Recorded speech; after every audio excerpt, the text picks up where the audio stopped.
Good morning, everyone. Welcome to the policy session of the Board of County Commissioners on January 10, 2024. Administrator Gary Schmidt, what's up first? Thank you, Chair Smith. First, let's see, Commissioner West is on his way.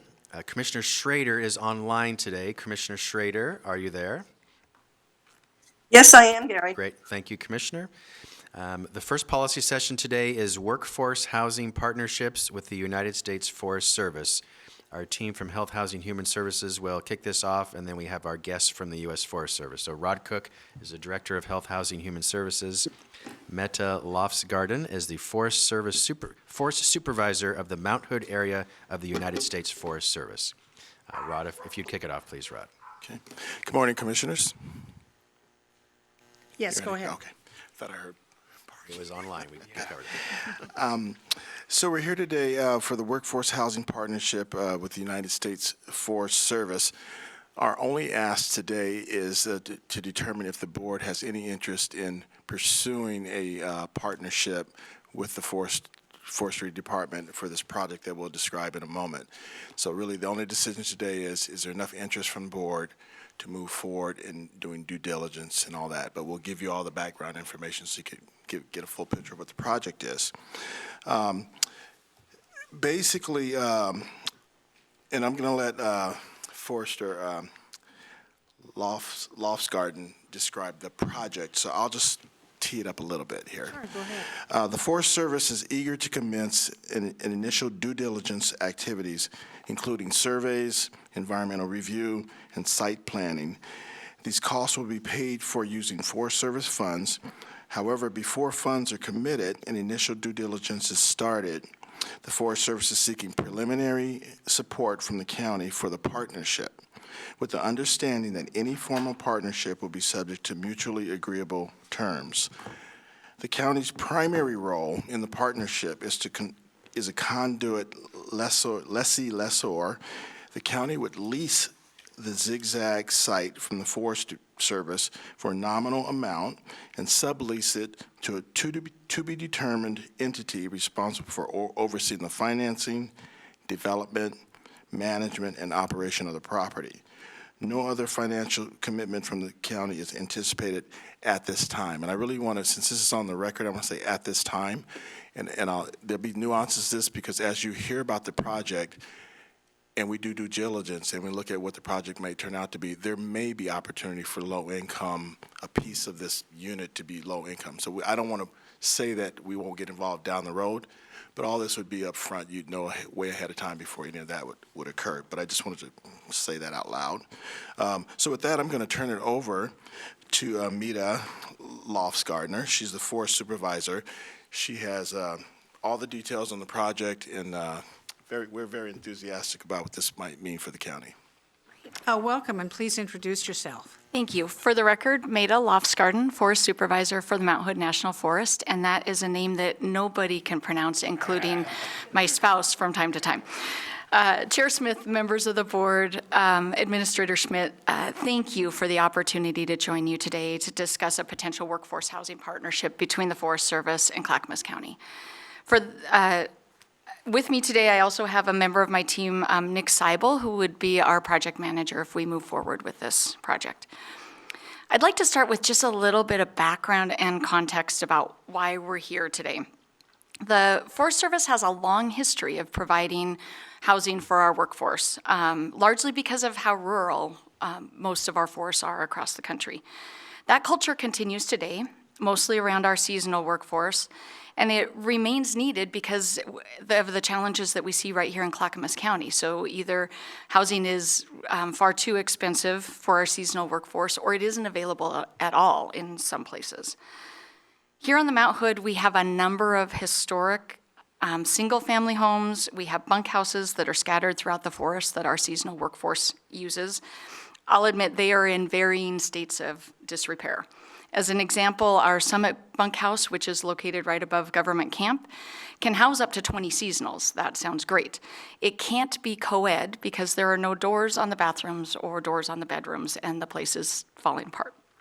Our rates are low, which is helpful for entry-level workers, but those limited funds also limit our ability to do any maintenance. honestly, the Forest Service has learned over time the tough reality that an agency whose focus is natural resources and recreation is probably not a good housing manager and definitely not a good landlord. Like many of our partners in private industry, however, we just do not have enough housing to meet all of the needs, even if we are to continue to use the housing in the quality that it is. This is a national problem. But as is typically the case, there isn't a national solution waiting in the wings, so each of the forests are really left to their own devices to figure out what the best solution is for their forest. For the Mount Hood, we were able to garner funding from 3 different sources that have moved our conversations internally from how do we keep up this stuff that's pretty old to how could we actually invest for the future. I can talk in more detail about the funding sources if you're interested. I'm glad to do that in questions. Sorry. So initially, our team had planned to take this new funding and invest it specifically in government housing for our employees. Some housing at Ripplebrook and most of the housing at Zigzag because there are just more services available for our staff. However, at the same time, when I started in this job, I was having a lot of conversations with our ski areas in particular, who are facing the exact same issues that we are. Whether it's for government or private companies, the demand for seasonal workforce housing is just really, the demand is far outstripping the supply. Companies like Skibowl and Timberline have invested in workforce housing, but they don't have enough for their employees. So sadly, each of us, Forest Service and those private companies, every summer or winter have full-time, fully paid staff who are living in campers on the forest, who have no other place to live. Given the challenges that we face are shared by the businesses as well, earlier this year we reached out to Administrator Schmidt's office to see if the county might be interested in this partnership to address workforce housing, both public and private. I'd like to extend a huge thanks to his team. They connected us up with Devin Ellen, who's here today at the County Housing Authority. She has helped us really think outside the box and better understand the range of tools and partners that could possibly be available for a partnership like this. So why did we reach out to the county? First, we knew this was an issue we couldn't tackle on our own. Second, we have a parcel of underutilized administrative land on the north side of Highway 26 at Zigzag, so if you turn left onto Lolo Pass Road. And through a federal statute, one option available is to enter into a long-term lease agreement with a local unit of government like Clackamas County. Third, from what I've seen, and I've lived in Clackamas County for quite a while, this Board of Commissioners has strongly expressed its interest time and again for affordable housing, looking for solutions, including workforce housing, and a commitment to supporting businesses in rural communities. We have options to pilot this in other counties, but honestly, using Clackamas County as a proving ground is really a preference for us. We think there's a really good match here. We're still in very early stages on the project, and we are fully committed to moving forward this workforce housing initiative. My goal in coming before you today is to answer any questions that you might have about the project in hopes that you will consider beginning discussions with us about a partnership, what it could look like. It would be an incredibly unique opportunity. There are no real examples of something like this at this scale in our region, which includes Oregon and Washington, and very few across the country. A partnership with Clackamas County could serve as a showcase for how communities, businesses, the county, the Forest Service can come together to solve housing issues locally in support of our rural communities. So I want to thank you for your time, and I'd really love to answer any questions that you all have about the project. I think there's a lot of questions. I know I have a lot of questions. I want some points of clarification on what you were saying. What resources do you have available to start this program? You said you have some land. How much money, cash, do you have? So at this point in time, we have the land that's available, and when we talk about nominal lease, which was mentioned previously, it can be basically as low as $1. Okay, so you don't have cash in the bank and we for do this? have cash in the bank. How much? $5 million from 3 different sources. Okay, The that's very important. Yep, yep. So the 3 different sources that we have are, one, I know Chair Smith, you had come up and toured following the Riverside fire and know that our workforce housing burn during that fire. We received funding to replace in kind the workforce housing there at Ripplebrook, but it does not have to be replaced in place. As you all know, Ripplebrook is tough. It's a long drive for folks to get up there.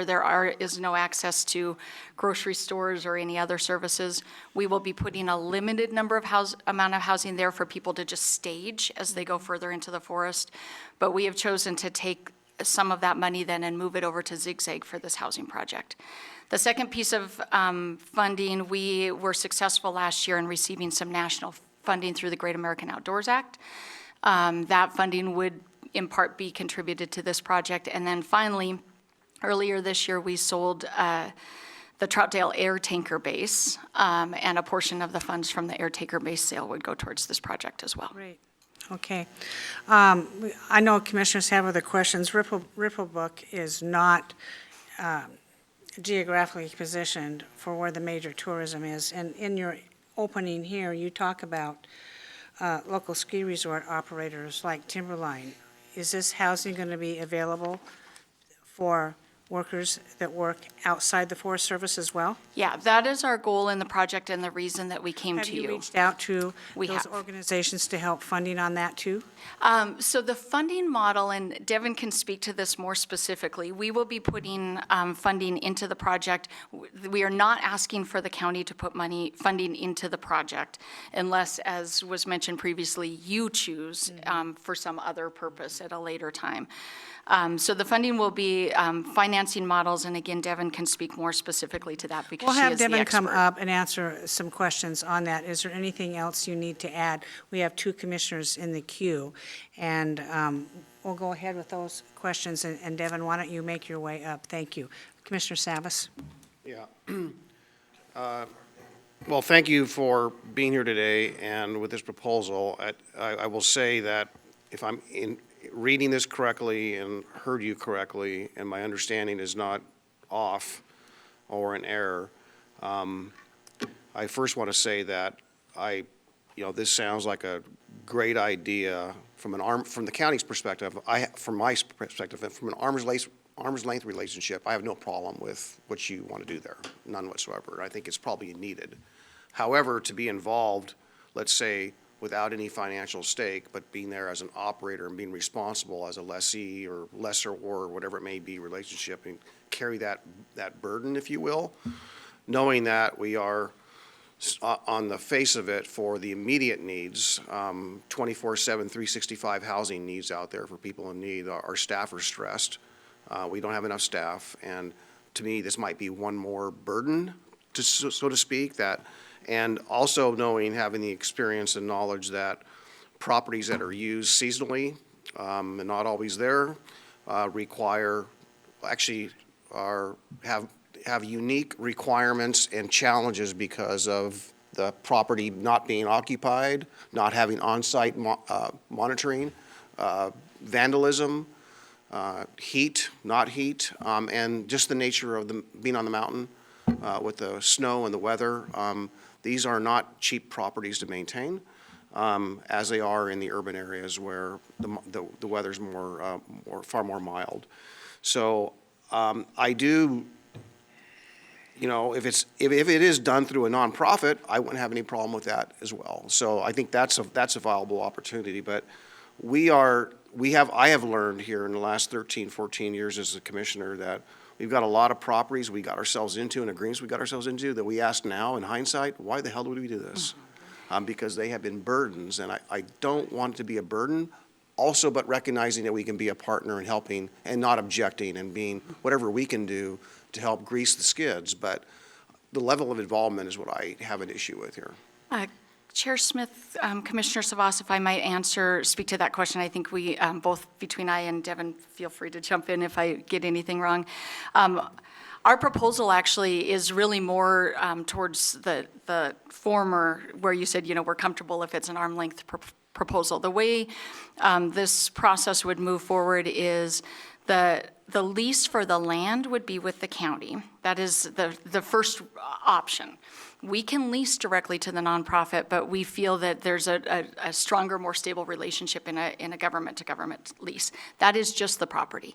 At that point in time, whether it's a nonprofit or a for-profit entity, they would build the project, they would be responsible for managing it, they would be responsible for on-site maintenance, they are responsible for everything from that point forward. What we don't want for either the county or the Forest Service is for us to be managing the property itself.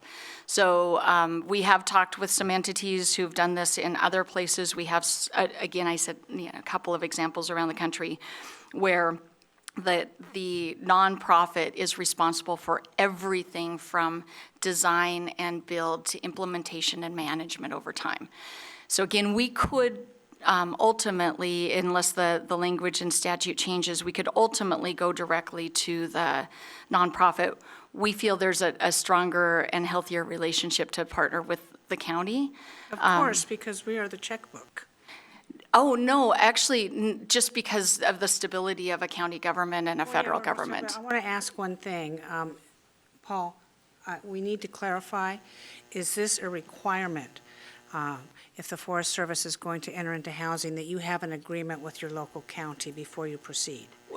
In the current statutory language, the county has first right of refusal.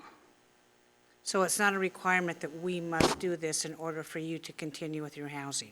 It is not a requirement. It is our preference, given the commitment that the county has shown towards this housing.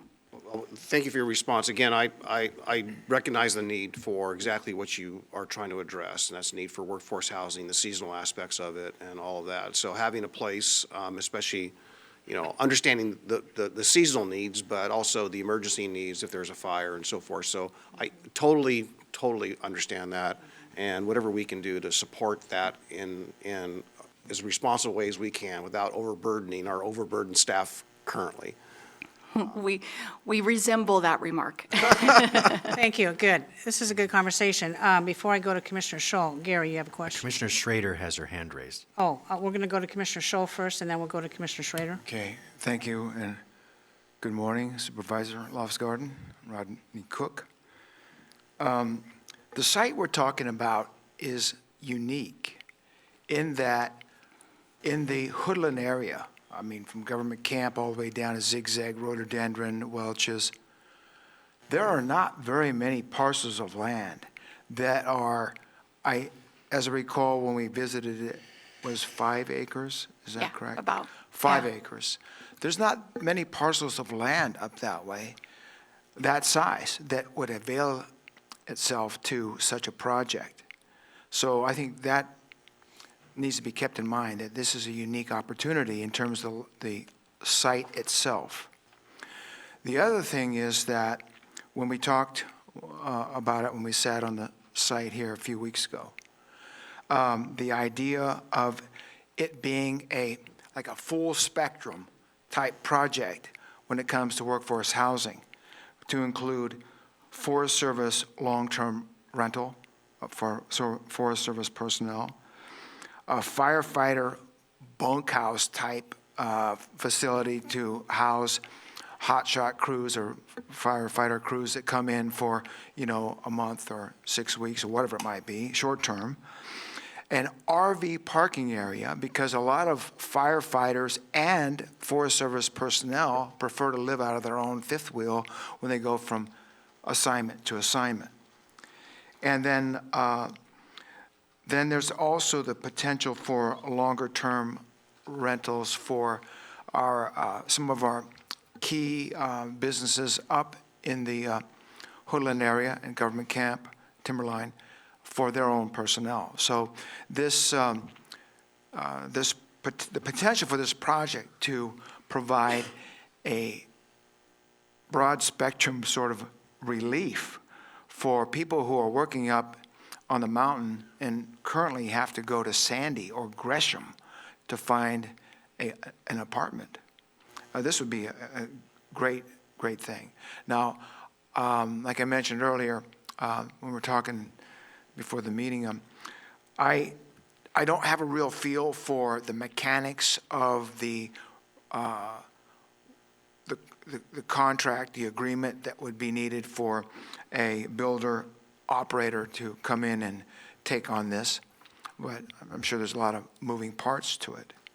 But my final comment on this is that if we don't help support this,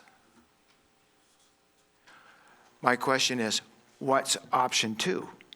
And everybody I've talked to up there, ski bowl operators, supervisor of Timberline Lodge, and a lot of folks that work at the resort at the mountain, say, well, option two is go to Sandy or Gresham to find housing.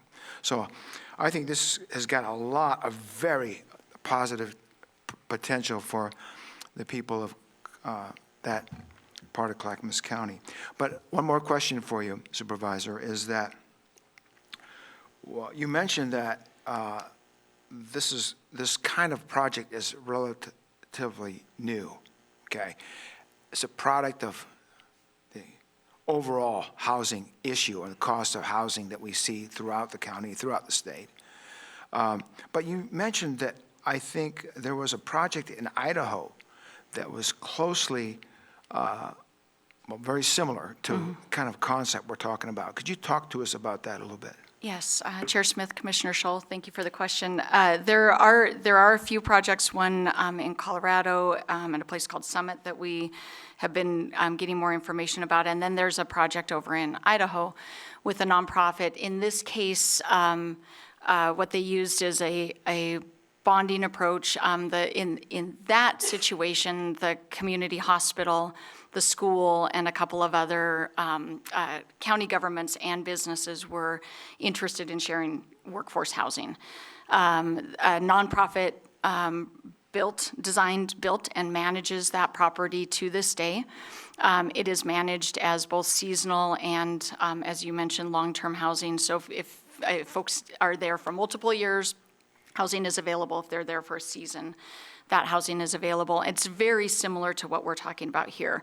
So just as an example, our need for seasonals is in the summer. Our recreation crews, our trails crews, our fire crews, Timberline and Ski Bowl, their need is largely in the winter. And so what makes this work in Idaho, what would make it work here, what makes it work, I think, in Colorado at Summit is that you have this opportunity to utilize workforce housing for our employees when they need it and not have that empty space of it's not being used in the winter because we have a full season potential use. Adding into that some year-round housing, the bunk housing and trailer pads as well makes that the place more utilized. And again, it's one of the reasons that we have an interest in working with the county because it really is beyond just a Forest Service need. It is a rural community development need. So Idaho has a successful project. There is one around West Yellowstone that we'll be doing some research into. We have other commissioners too, and we want to have Evan talk, if you don't mind. Absolutely, thank you, Chair. Commissioner Scholl, any further questions? Yeah, well, thank you very much. I'll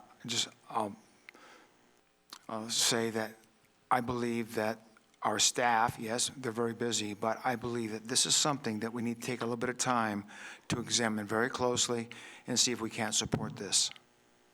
Thank you. Thank you. Commissioner Schrader. Yeah, I just want to say, frankly, I think this is an extremely innovative idea. I'm glad that we would be utilizing monies from the 2018 Farm Bill. As you know, there's a reauthorization up for the Farm Bill in the near future. And from my perspective, the positives would certainly outweigh the negatives. I mean, this is a need that we've had up on the mountain for many, many, many years. And I also think that working together with the Forest Service that has always proven itself to be a diligent, good partner to this county is just an added plus. I know that we can say there could be some downsides. I recognize what, Commissioner Savas and I have been here for a while, that occasionally, yep, we've had issues with some of our housing. We've had to do maintenance that wasn't done in as timely a manner as it should have been. But I don't see anything negative with this, at least at the preliminary level, which is what this ask is. So I think it's an easy one for me to get on board with and see where it takes us. Thank you. Commissioner Ben, and then we're going to call on Devin. Commissioner West. Yeah, thank you for coming here today. This sounds very promising and interesting. As I read through the packet, I'm just trying to understand the county nexus a little bit better. The Forest Service currently owns this plot of land that we can see in the packet with the red outline on East Lolo Pass Road. And if you already own the land, why would you need us to be, I don't understand quite this nexus with the county. I know we're stable, we're here, and we've been here, what are we, the oldest county in the state, Chair? 1843. 1843, so we've outlasted a number of nonprofits, many of them are, but you're right, we are stable and we are here. So I'm just trying to understand the nexus. I'm sorry, I don't get it. No, thank you, Chair Smith, Commissioner West, thank you for the question. If we keep the land and build housing on it, what we can build is government housing. So we can fix a portion of the problem. We can have the Forest Service housing there. What we are not able to do is that piece with Ski Bowl and Timberline and all of those other partners. We don't have that ability to provide government housing on our government property. So the 2018 Farm Bill language that Commissioner Schrader referenced gives us the ability to then transfer administrative sites for specifically this purpose. So you get more diversity of housing. We can solve not just our issue, but the community businesses issues as well. And my next question is for H3S. I know we talk about braiding, unlocking, discovering, funding in this realm all the time that we may not have had access to, but could potentially augment or help the mutual goals that we have here. I'm looking at Adam. I don't know if there is opportunity that would specifically fit this niche kind of thing that we're talking about here, where we could be additionally helpful to help get this off the ground or build the infrastructure. I'm just curious if there is opportunity we don't know about yet that we have access to that the Forest Service doesn't. Do you have any Whoever. more questions? Or, we can go back. You want Devin to give a shot at some of Yep. this? Go for it. Devin, they mentioned the question about the lease. I have major heartburn. And then somebody referenced you had some outside-the-box thinking on this. Would you like to talk to us? Sure, yeah. I think what we're hearing is that there's a lot of questions that need to be answered yet, and we have a lot of diligence ahead of us. And I think we're hearing that we don't want to be the owner-operator, we don't want to be responsible for maintaining the building, and so that's good to hear. We can address that and structure things in such a way that that is not the case. Our role in this is that under the Farm Bill, there is this first right of refusal language that META has also heard may change to require a partnership with a locality, which would be Clackamas County. So we're just, prepping for that. We have this potential to be this conduit, and if we're overseeing this, we can structure it that way so we aren't taking on liability. I have it on my list to meet with DTD, planning, county council to see, under such a structure, if we would have exposure. And if we do, then we'd have to go back to the drawing table to determine, other ways of structuring. As far as, what we've looked into thus far for financing is that we've reached out to some nonprofit partners just to run some initial financial analyses. And they feel that because it's a mixed income property, workforce housing, it's not just affordable housing that needs to be entirely subsidized. Some of the higher end, the units that are serving higher income folks can offset some of the lower income units, and that the property can be financed entirely by rents coming in, outside of the initial funds that the Forest Service is bringing. We're not talking about the county securing and being responsible for any bonding. No, yes, they can be out. We can be outside of To that. be very clear, out there. No bonding. Okay. That's one issue. Noted. I have a lot of issues with this, and I think some commissioners are looking at this through rose-colored glasses. And commissioners, if the last 2 weeks isn't any example of how we're trying to unwind partnerships that we entered into, thinking one thing was true over here, we come and find out it's not true over here, Commissioner Savas, to your point. I'm very, very hesitant, just my opinion on this, having a real estate background in commercial real estate as well. What I'm concerned about is if we were to approve this initial agreement today on January 10th, staff gets really excited about this, which I love your enthusiasm. Don't get me wrong. In a couple months, you're going to come back to the Board of County Commissioners and say, Commissioners, on January 10th, you approved this Forest Service model for us to do this and this. Don't say no, Devin, because I have seen it time and time again. We start down that path and we can't get out of it once we find out there's an assumption made that was not made before. I am very concerned about this. I think it's great that you have $5 million. I think it's great you have the property. What I don't like is the ownership structure. It sounds like to me that they're looking for a very stable government to take over in the event that the federal government fails. Oh, come on. That's exactly what it sounds like to me. And if further language is going to state that it must be a partnership with the county, we will have to assume all the responsibilities going forward on housing that is very risky, as Commissioner Savas said. So I have some concerns. I love the idea of workforce housing, as Commissioner Schrader said, but there are just some actions here. And Commissioner West is right, too. Why would we have to enter into a lease agreement? Now, I don't mind finding some funding rod out there in the universe that we could put through to make this happen. What I am concerned about is our responsibility for the future and the possible ownerships if the law does change.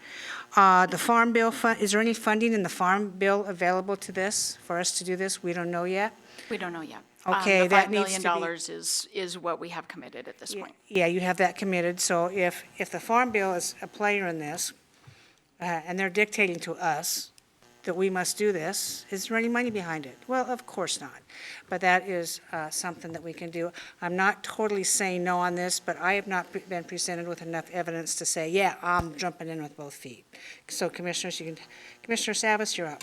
Yeah, just wanted to say, I know we're up on the hour here, but I'll be as brief as I can. Your response to why can't the Forest Service do that is very similar to the reason we can't do it either, from the aspect of being a private, for serving the private sector, right?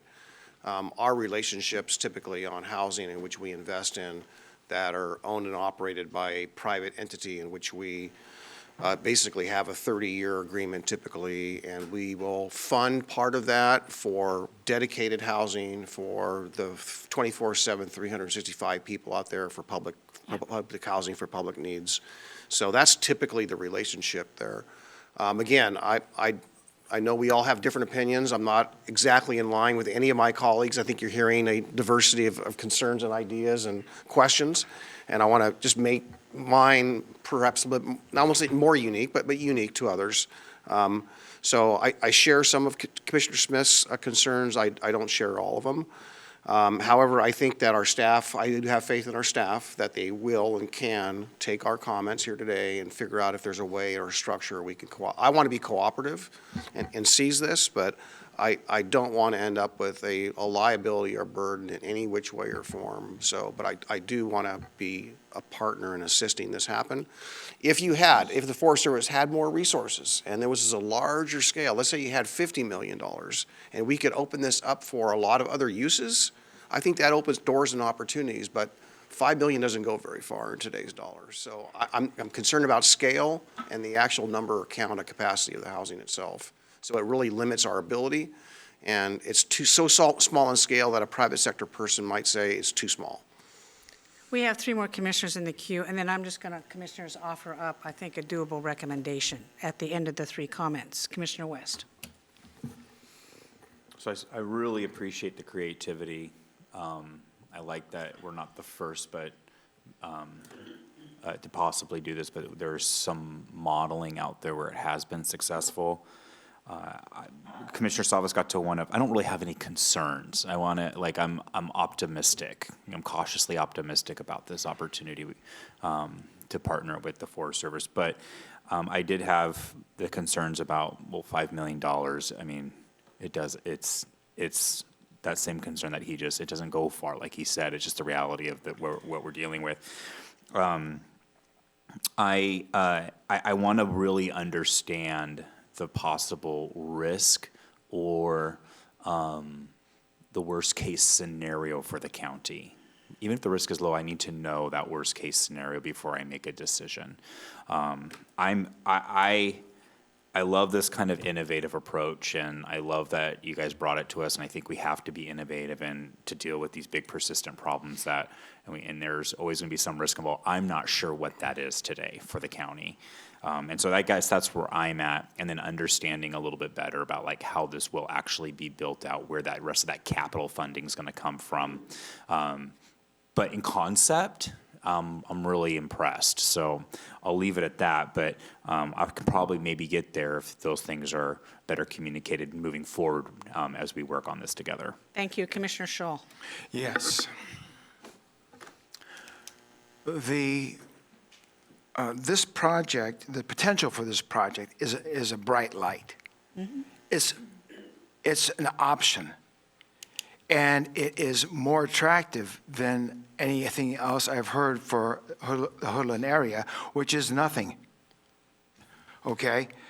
I believe that the staff should look at this, examine it. We have very competent housing people. They know. They can figure it out, and they can crack the nut in some way. And I believe that a preliminary examination of the potential for this project is very important for this board to consider. Failure to at least take a look at the potential for this project today, I believe, is not going to be in accordance with Performance Clackamas County Plan. Thank you very much. Commissioner Schrader. Yeah, I agree fully with Commissioner Shull at this point. I think that we can look for zebras when the time comes, but right now I don't even think we're at that stage. I think this is just a preliminary conversation to see what the details would be and then make a final decision. So based on that, I do not feel uncomfortable moving forward, at least with the idea, and see if we can iron out a lot of these details that is a concern to all of you, my colleagues. I understand that. I understand we have to do due diligence, but unless we innovate, we will not be able to, from my perspective, the risk of innovation outweighs, I mean, it is a potential new way of providing appropriate workforce housing. And I think that at least we need to take a look at it and give staff the go-ahead to look at it. And I think we're making it very clear that this is not a final decision on it, that the devil will be in the details.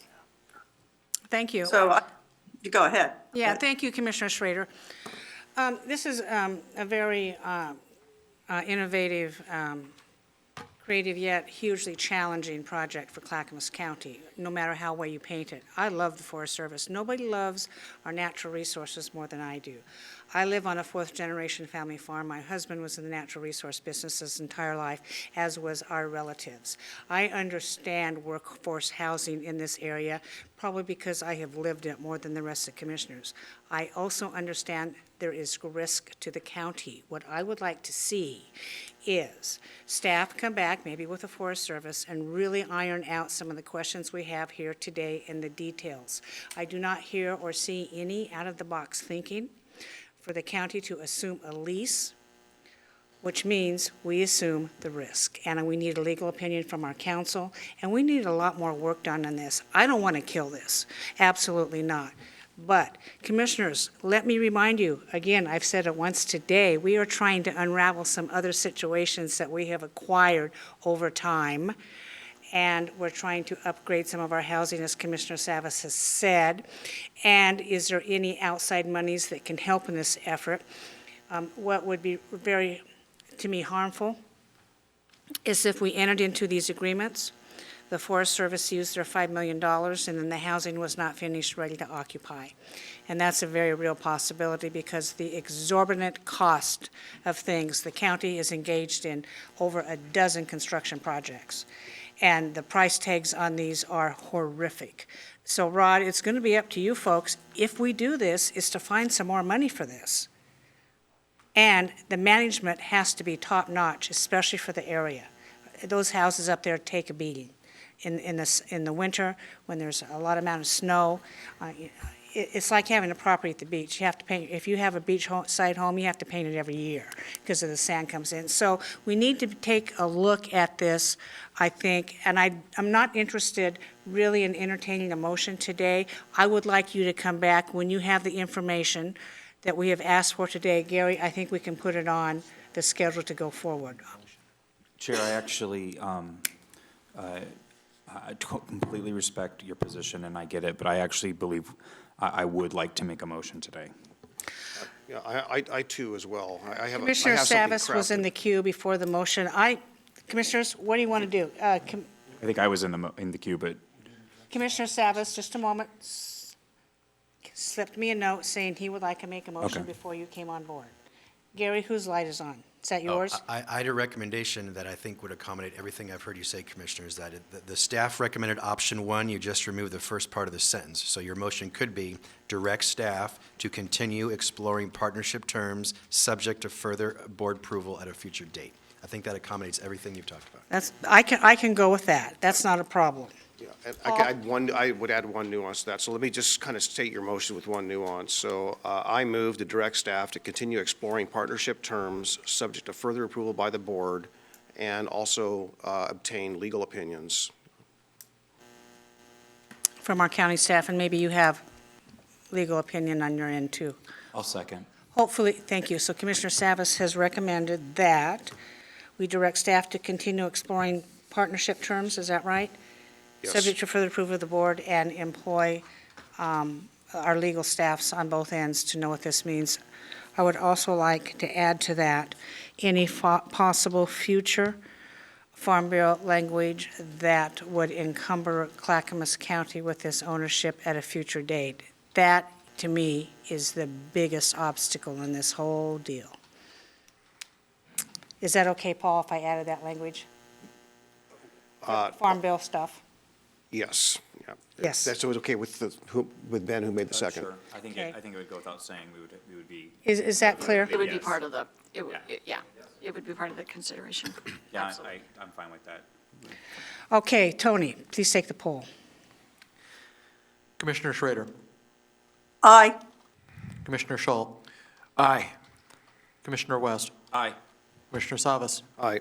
Chair Smith. Aye. Motion passes 5-0, but it's a very tepid approval. Okay? Thank you very much. We'll Gary? collect all this information and report back to you, Commissioners. Thanks for coming down today. I appreciate it. Absolutely. All right, if you're ready, Chair, we'll move on to the next policy session, and that is opioid settlement spending proposals. Health, Housing, Human Services staff will present this item as well. Rod Cook, Director of Health, Housing, Human Services, and Philip Mason Joyner, Public Health Division Director. Go ahead, please. Yes, the action we're looking for on this particular issue is to direct county staff on the process that the Board of County Commissioners would like followed for proposals from community partners. The packet has a lot of background information. Do you need me to go over that, or do you want me to just get to where we're at? And this is, we've been before you overall. I'll just give you a quick overall. We've been before you with the community process was had by our public health staff. We came forward with multiple potential programs to fund. You approve those. Those are actually out in the streets and they're operating. So that part of that, I think there was around 1.5 million or so that was allocated to that. And so you have services happening with the opioid funds. Where we're at now in the process is that we're beginning to get multiple proposals coming from different cities, different nonprofits. So they're just coming in, however they're coming in, and there's no little structure to what they're asking for in terms of, like, we haven't put anything out and saying, please respond to these 5 questions. So we're getting things all over the map. We have those in the packet before you. And so really what the staff are asking today is, would you like us to create a procurement process to capture all those requests that are coming in, or does the board have another process it would like to use to deal with the opioid funds? So that's really, in a nutshell, what we're after today. Seems pretty straightforward. I have a question regarding the opioid settlement dollars.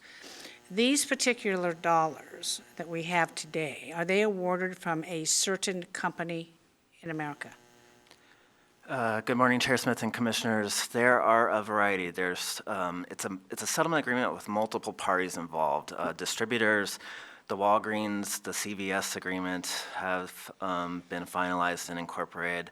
Walmart, so there's several different parties that are now providing funding. Philip, thank you for answering that question.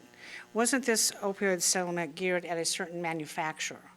And is there another opioid lawsuit regarding yet a different manufacturer in America that we could be the beneficiary of? Yeah, there is possibility of more coming. Yes, So when we So this initially may not presented- be the end, even though we have a limited amount in the first years, and this is 17 million over several years.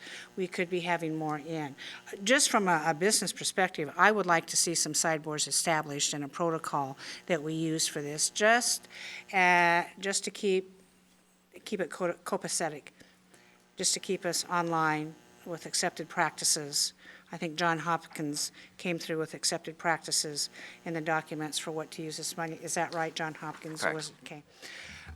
That we do that in case we have any additional reporting we have to do. And I do think the people who receive this money need to be accountable. What are your metrics? Who have you served? What successes have you had? We need to have real successes in treating addiction, no matter who they are. I'm very thankful that we have so many applicants for this money who see a need in their communities for that. Commissioner Scholl, you're up. Yes, good morning, Director Cook and Director Mason-Joyner. When you go out for proposals, would the parameters for what we're looking for be set out in what you've got listed in Exhibit E? Is that what you'd be looking for in terms of capabilities? Yeah, the front page of, yes, Commissioner Scholl, the front page of the policy session worksheet, we did have a bulleted list just to help start the commissioner's conversation about what a criteria could look like. The settlement that the county agreed to, in order for us to receive these funds, it does have a long list of those opioid abatement strategies of allowable uses of the funds.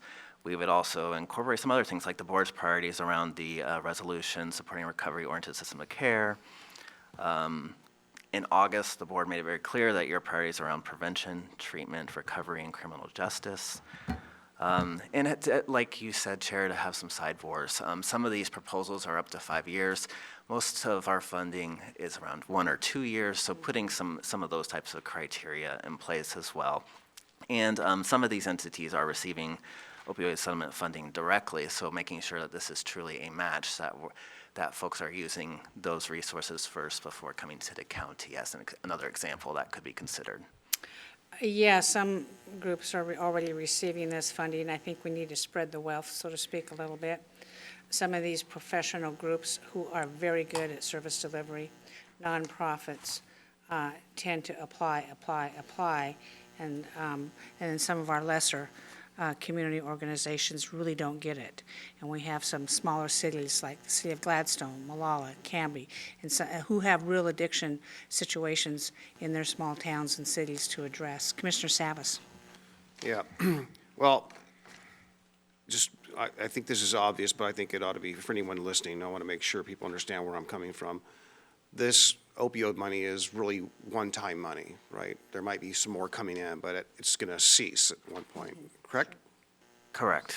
Right now, we are anticipated, it was 17 million in August, now it's more now, it's 24 million because of these additional parties joining the settlements. So a little over $24 million over 17 years. And with the state, the Department of Justice has provided us with a payment schedule, but it's $1 to $2 million every single year over 17 years. Okay, thank you for that. Thank you for the additional clarification.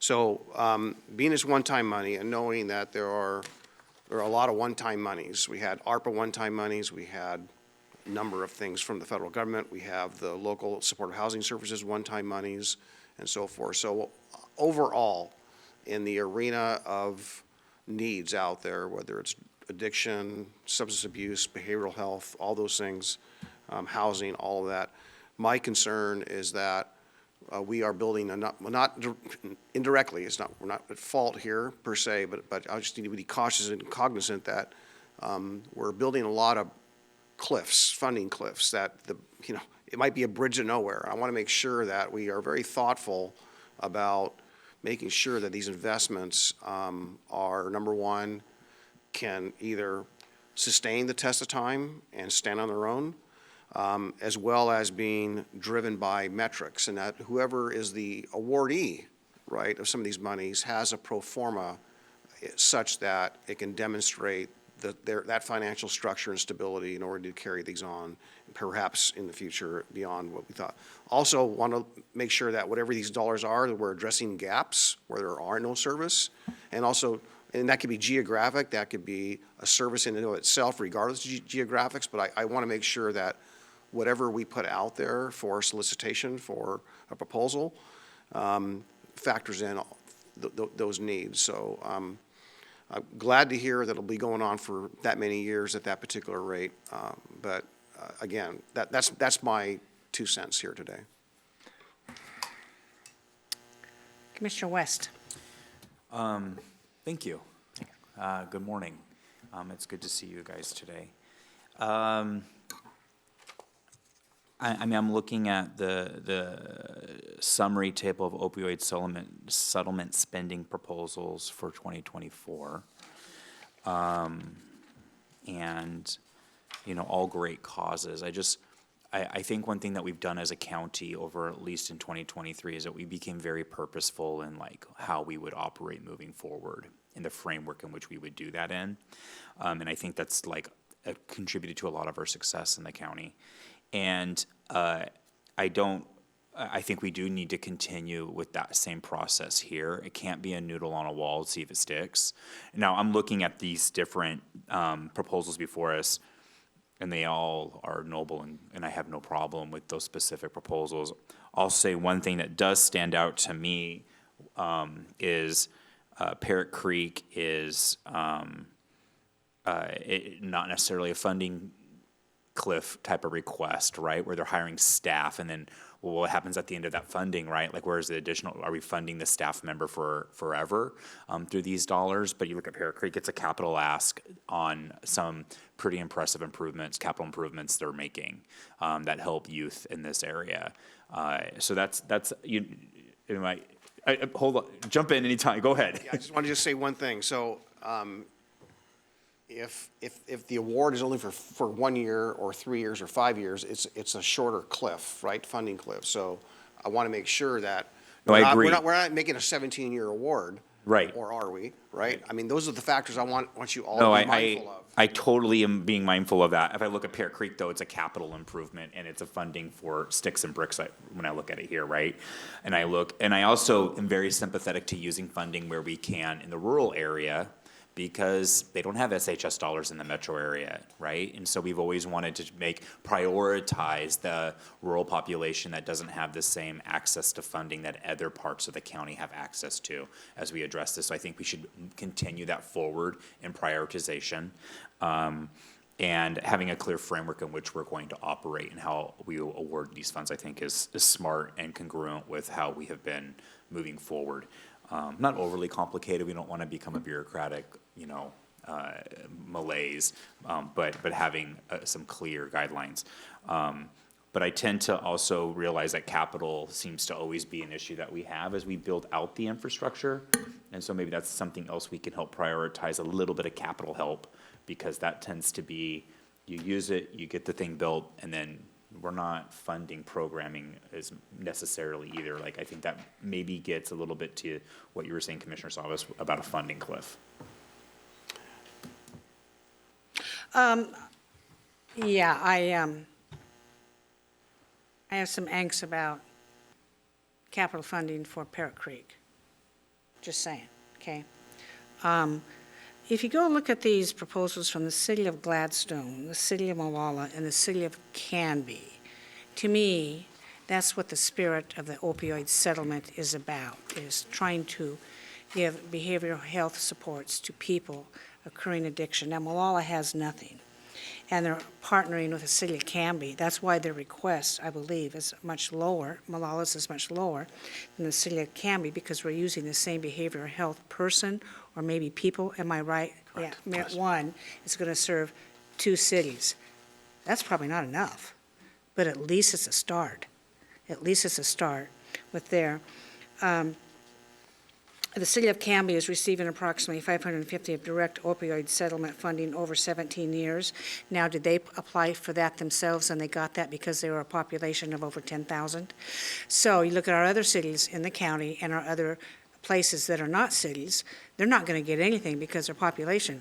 So I think we need to look at the disparities first in any of the opioid settlement money. Now, the city of Gladstone is already partnering with Clackamas County. Is that correct? Did I read this correctly? My head nod yes.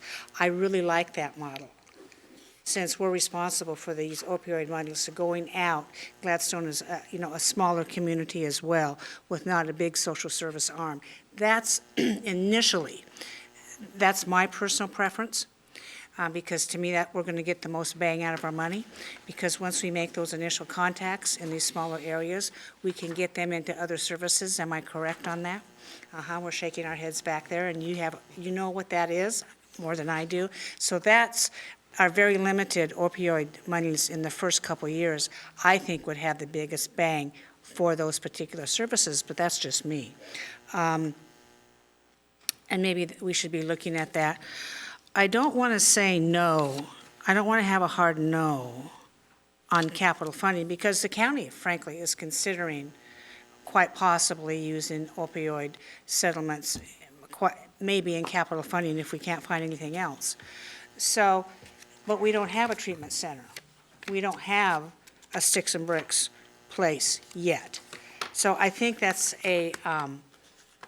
we're kind of dancing on a razor blade if we were to come out and say, oh, no capital funding, and then we want to do that for our own place. So somebody can help me figure out how to do that, not today, but maybe later.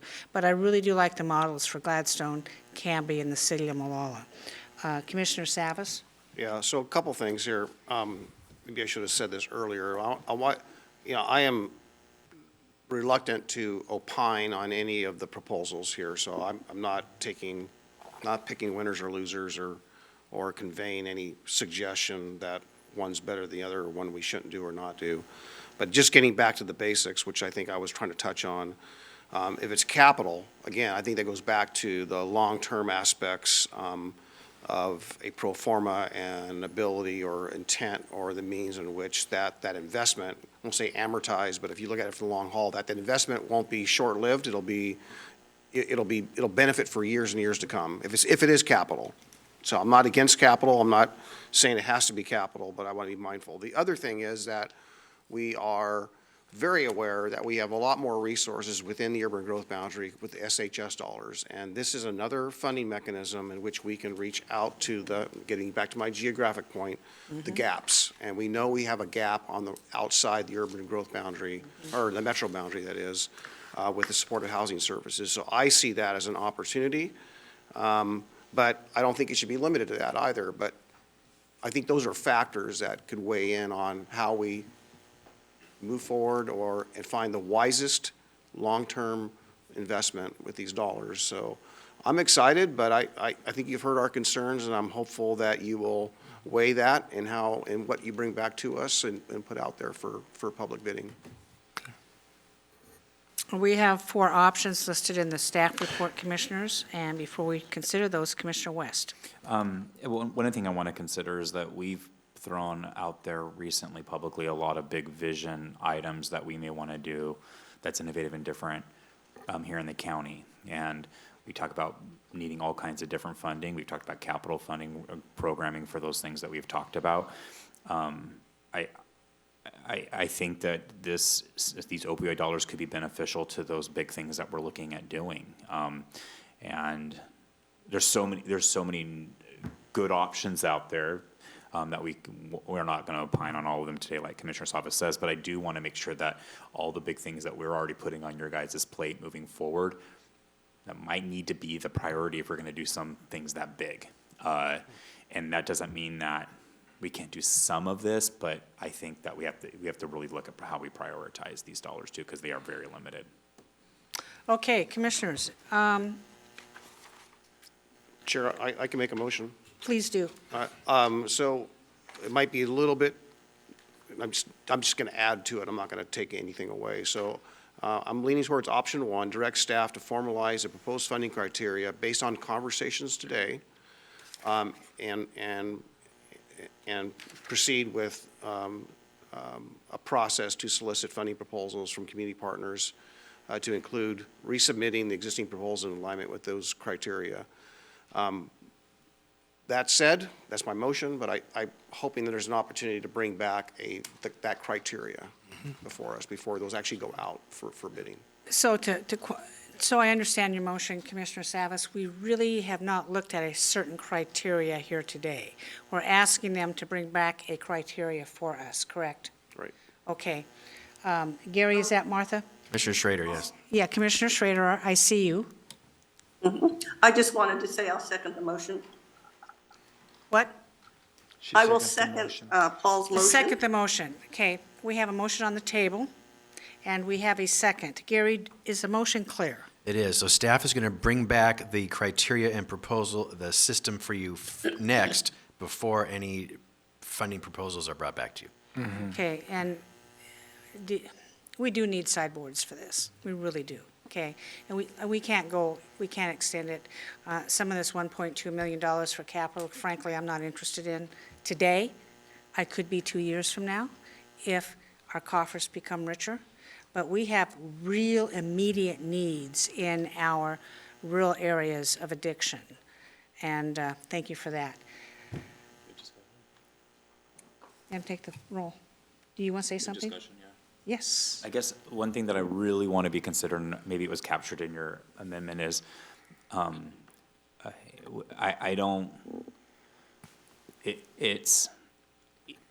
I want those dollars also available for what Clackamas County is planning on doing too.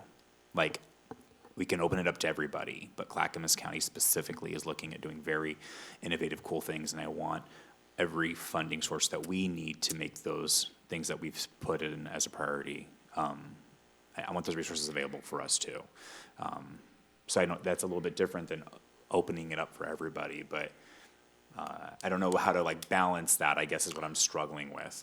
In a procurement process, the board's agenda can be written into the procurement document. So we can steer your, I'm going to just use layman's terms, but you can steer your agenda in what you're asking for. So anything that we support would need to support your bigger vision for what you want around opioid use or drug use in the county. So that's how we can write it in. Or the other way is you limit the dollar amount that you're going to actually approve at the end of the day.